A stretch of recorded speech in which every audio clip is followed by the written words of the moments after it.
C'est sur le square Gambetta que Gérard Lara a abordé ce mercredi matin le thème de l'écologie. Le maire sortant a tenu à souligner la place des énergies renouvelables dans sa politique environnementale. Nous avons, intégré la notion d'énergie renouvelable avec la création d'une centrale électrique à Pêcherou et également la création d'une centrale photovoltaïque de 20 hectares à Romieux. Nous allons faire également un grand projet d'économie d'énergie à Grasailles qui est extrêmement important, qui est primé par la région d'ailleurs, ce qui fait qu'en réalité, nous avons intégré parfaitement tout ce qui concerne l'écologie et honnêtement, personne ne peut nous voler tout ce que nous avons fait, tout ce que nous allons faire. Sur la préservation des sols et de la biodiversité, Arnaud Albarel, adjoint en charge de l'environnement, s'interroge sur la crédibilité de la liste de fusion Rivelle-Bigot, notamment sur le projet Rocade Est, où il reproche aux deux candidats une incohérence politique en raison de leur position sur ce dossier. Il faut quand même se souvenir que Tamara Rivelle est l'ancienne adjointe au maire de l'urbanisme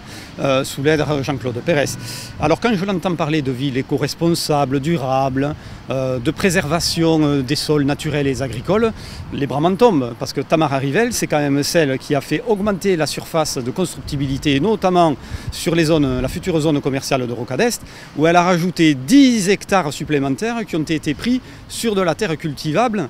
Ce n'étaient pas des terrains à bâtir. Et quand on voit il y a quelques mois Xavier Bigot enterrer symboliquement le projet avec un cercueil sur site, avec des anciens colistiers qui avaient tous à l'époque voté le PLU, je me dis ces gens sont amnésiques. Mais quel est cet attelage que Xavier Bigot et Tamara Rivelle nous donnent la logique de leur fusion. Ils n'ont pas le même point de vue.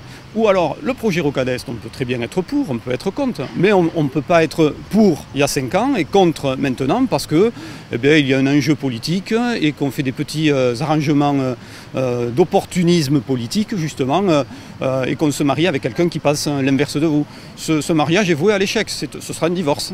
Autre point abordé, le nouveau plan local d'urbanisme effectif depuis 2017. Le nouveau PLU créé par Mme Cheza et voulu par Gérard Lara, c'est un document indispensable. Lui prend beaucoup plus en considération le contexte, la dimension en tout cas environnementale.